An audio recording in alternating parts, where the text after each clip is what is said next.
Hello everyone, आज हम बात करेंगे एंजियोस्पर्म के माइक्रोस्पोर और मेगास्पोर के। तो अगर मैं एंजियोस्पर्म की बात करूं तो angiosperm is angiosperm are heterosporous. Heterosporous heterosporous का सिंपल सा मीनिंग है कि इसमें बनने वाले जो स्पोर है डिफरेंट टाइप के स्पोर होते हैं। Different types of spore are present. अब इसमें जो डिफरेंट टाइप के स्पोर बनते हैं तो उसमें दो टाइप के स्पोर बनते हैं, एक होता है माइक्रोस्पोर और एक होता है मेगास्पोर। तो यहाँ पर एक होता है माइक्रोस्पोर और एक होता है मेगास्पोर। माइक्रोस्पोर फॉर्म करता है पोलन ग्रेन और मेगास्पोर फॉर्म करता है एम्ब्रियोसिक। ठीक है, अब यहाँ पर अगर मैं बोलूँ कि एंजियोस्पर्म की कंडीशन कैसी है, हेट्रोस्पोरस है। हेट्रोस्पोर को सिंपल समझेंगे, बनने वाले स्पोर होते हैं वो डिफरेंट टाइप के होते हैं। तो एंजियोस्पर्म में दो टाइप के स्पोर बनते हैं, माइक्रोस्पोर और मेगास्पोर। माइक्रोस्पोर जो फॉर्म करेगा वो करेगा पोलन ग्रेन, जबकि मेगास्पोर जो है वो फॉर्म करेगा एम्ब्रियोसिक। ठीक है, अब यहाँ पर अगर मैं बात करूँ माइक्रोस्पोर और मेगास्पोर की, तो माइक्रोस्पोर और मेगास्पोर को बनाने के लिए टिश्यू रिस्पॉन्सिबल होते हैं, जिनको बोला जाता है स्पोरोजेनस टिश्यू। ठीक है, अभी जो स्पोरोजेनस टिश्यू है माइक्रोस्पोर और मेगास्पोर बनाते हैं। माइक्रोस्पोर के बनने की प्रोसेस कहलाता है माइक्रो स्पोरोजेनेसिस। ठीक है, माइक्रोस्पोर के बनने के प्रोसेस क्या कहलाएगा, माइक्रोस्पोरोजेनेसिस, जबकि मेगास्पोर के बनने की प्रोसेस कहलाता है मेगा स्पोरोजेनेसिस। ठीक है, माइक्रोस्पोरोजेनेसिस में क्या बनेगा, माइक्रोस्पोर जो कि पोलन ग्रेन फॉर्म करेगा जो रिप्रेजेंट करता है मेल गैमेट को इन एंजियोस्पर्म। वही मेगास्पोरोजेनेसिस की बात करो तो मेगास्पोर क्या बनाएगा, मेगास्पोर जो कि रिप्रेजेंट करता है फीमेल गैमेट को। ठीक है, सबसे पहले हम बात करते हैं माइक्रोस्पोरोजेनेसिस। माइक्रोस्पोरोजेनेसिस की अगर मैं बात करूं मेल गैमेट, तो एंजियोस्पर्म के अंदर मेल ऑर्गन को बोला जाता है एंड्रोशियम। ठीक है, एंड्रोशियम की अगर मैं बात करूं 10। ठीक है, अब यहाँ पर ये बाइगोग स्ट्रक्चर जो है ये कहलाता है एंथर, जो लास्ट लेक्चर में बताया गया था। Anther contain pollen grain. ठीक है, एंथर के पास क्या होता है, पोलन ग्रेन, और इसके पास ये जो स्टोक लाइक स्ट्रक्चर है इसको बोला जाता है फिलामेंट। ठीक है, और कलेक्टिवली एंथर और फिलामेंट कहलाता है स्टेमेन। क्या कहलाएगा, स्टेमेन। ठीक है, अब सिंपली मैंने ये बताना है जो ये एंथर है ये दो लोग बना रहा है, एक और दो। ठीक है, तो एंथर कैसा है, बाइलोब है। ठीक है, अब यहाँ पर होता क्या है, जब एंथर का ट्रांसफर सेक्शन कट किया जाता है तो जब ये सेक्शन में पता लगता है कि यहाँ पर बाइलोब डाइथिकस वाली कंडीशन है, तो बोला जाता है जो एंथर है कैसा है, बाइलोब डाइथिकस। बाइलोब डाइथिकस रिप्रेजेंट करता है ईच लोब हैविंग टू थिकस। ये एक लोब है, ये दूसरी लोब है, हर एक लोब में टू थिका बनेंगे, first and second, first and second. तो यहाँ पे बोला जाता है ईच लोब हैविंग टू थिकास। ठीक है, और यहाँ पर ईच लोब हैविंग टू थिकास, तो दोनों लोब को अगर बात करें टोटल नंबर ऑफ थिकास कितने हुए, चार। तो एक्सवन में माइक्रोस्पोर टेट्राड का फॉर्मेशन होता है। ठीक है, एंथर है, एंथर का ट्रांसफर सेक्शन कर लिया। जैसे ही एंथर का ट्रांसफर सेक्शन कर लिया तो मैंने बोला कि एक्चुअल में एंथर कैसा है, बाइलोब है। बाइलोब रिप्रेजेंट करता है bilobe dithecous, each lobe having two thecas. हर एक लोब के पास कितना थिकस, टू थिकस। तो टोटल नंबर ऑफ थिकस देखते हैं 4, 1, 2, 3 और 4। तो यहाँ पर बोला जाता है कि एक्चुअल में माइक्रोस्पोर टेट्राड का फॉर्मेशन होता है और इस माइक्रोस्पोर टेट्राड के अंदर होते हैं पॉलिपल। ठीक है, और सिंपली मुझे इस पे ही बात करनी है। ठीक है, तो यहाँ पर पॉलन ग्रेन जब बनता है माइक्रो स्पोरेंजियम, जो कि कैसा होता है, डिप्लॉइड। ठीक है, माइक्रोस्पोरेंजियम के अंदर होता है माइक्रोस्पोर मदर सेल। ठीक है, और माइक्रोस्पोर मदर सेल को पॉलन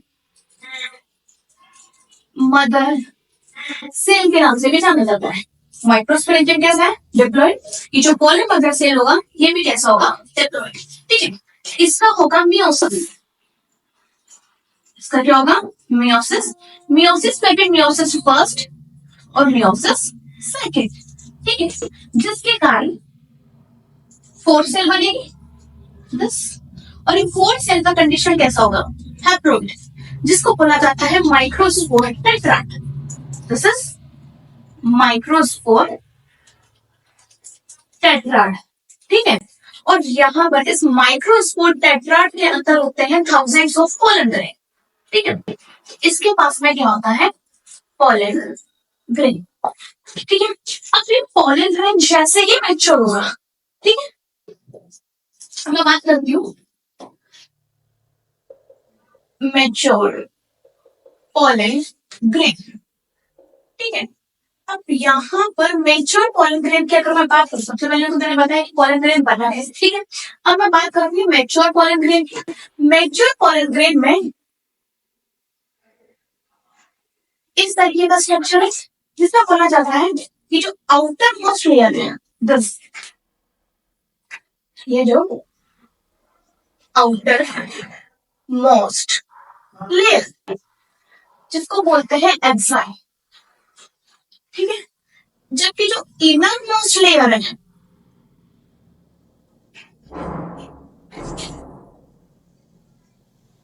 इसको बोलते हैं इंटाइल।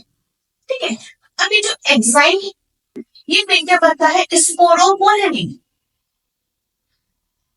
ठीक है, जबकि इंटाइल मिलकर बनता है सेल्यूलोज एंड पैक्टिन। ठीक है, अब स्पोरोपोलेनिन वो केमिकल कंपाउंड है जो कि पॉलन ग्रेन को डिग्रेड होने से बचाता है। एक्चुअल में स्पोरोपोलेनिन के पास में एसिडिक कंडीशन, हाई टेम्परेचर और एंजाइम इन सबको टॉलरेट करने का कैपेसिटी होता है। ठीक है, इंटाइल की अगर बात करते हैं तो इंटाइल सेल्यूलोज और पैक्टिन से मिलकर बचा है। ठीक है, अब यहाँ पर जब मेजर पॉलन ग्रेन में माइटोसिस होता है, मेजर पॉलन ग्रेन इसका जब माइटोसिस होता है तो 2 सेल बनते हैं, वेजिटेटिव सेल और second one is generative cell. ठीक है, तो यहाँ पर जो वेजिटेटिव सेल है वो लार्ज सेल है, जबकि जनरेटिव सेल की मैं बात करूं तो स्मॉल सेल है। ठीक है, तो यहाँ पर जो लार्जर सेल होगी वो वेजिटेटिव सेल होगी, जो स्मॉलर सेल होगी वो जनरेटिव सेल होगी। तो यहाँ पर जो वेजिटेटिव सेल है उसके पास में साइटोप्लाज्म ज्यादा होगा, जिसके कारण ये जो जनरेटिव सेल है वो वेजिटेटिव सेल के साइटोप्लाज्म में फ्लोट करेगी। ठीक है, अब होगा क्या, ये जो आउटर मोस्ट लेयर है ना एक्साइल, जो किससे मिलेगा, स्पोरोपोलेनिन। कुछ कुछ जगह ऐसी होती है जहां पर स्पोरोपोलेनिन एब्सेंट होता है, एब्सेंट ऑफ स्पोरोपोलेनिन, जिसके कारण जस्ट लाइक यहाँ पर अगर मैं बात करूं तो स्पोरोपोलेनिन क्या है, एब्सेंट है, जिसके कारण जर्मोपोर बने। ठीक है, और ये जो जर्मोपोर है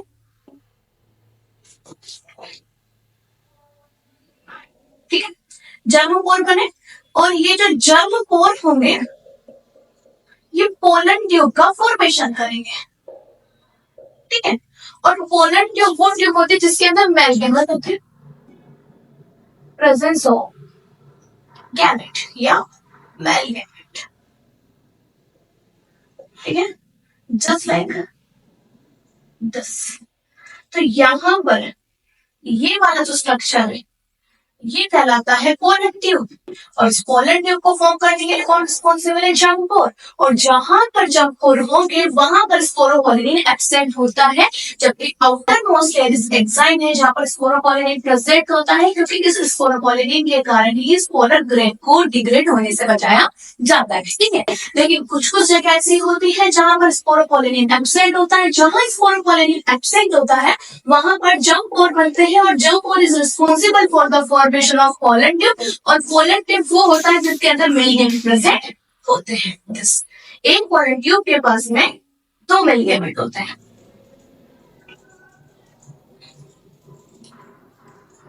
ठीक है। इसी के साथ मैं बात करूं तो वेजिटेटिव सेल है और जनरेटिव सेल है। यहां पर जनरेटिव सेल आगे जनरेशन क्रिएट करेगा जिसके कारण मेल गैमेट का फॉर्मेशन करेगा, और जब मेल गैमेट का फॉर्मेशन करेगा तो these are there ready for the pollination, ठीक है। This complete process is known as microsporogenesis, जिसके अंदर सबसे पहले माइक्रोस्पोर टेट्राड की बात करें। माइक्रोस्पोर टेट्राड के अंदर मैच्योर पोलन ग्रेन होते हैं, और एक मैच्योर पोलन ग्रेन का स्ट्रक्चर कुछ ऐसा होता है जिसमें आउटर मोस्ट लेयर एक्साइन होती है जो कि स्पोरोपोलिन से मिलकर बनती है।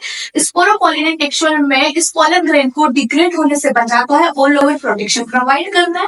पर कुछ कुछ जगह ऐसी होती है जहां पर स्पोरोपोलिन एब्सेंट होता है, जहां पर जंग पोर बनते हैं। जंग पोर is responsible for the formation of pollen tube, इस पोलन ट्यूब के अंदर मेल गैमेट होते हैं, ठीक है। इसी के साथ में वही मैच्योर पोलन ग्रेन होता है जिसका माइटोसिस होता है। माइटोसिस के कारण 2 अनइक्वल सेल बनती है। Larger cell is vegetative cell, जिसके पास में लार्ज अमाउंट के अंदर साइटोप्लाज्म होता है, और वेजिटेटिव सेल के साइटोप्लाज्म के अंदर smaller cell is generative cell क्या करती है, फ्लॉट करती है। Generative cell is responsible for the formation of male gamete, और ये जो मेल गैमेट होते हैं ये प्रेजेंट होते हैं पोलन ट्यूब के अंदर।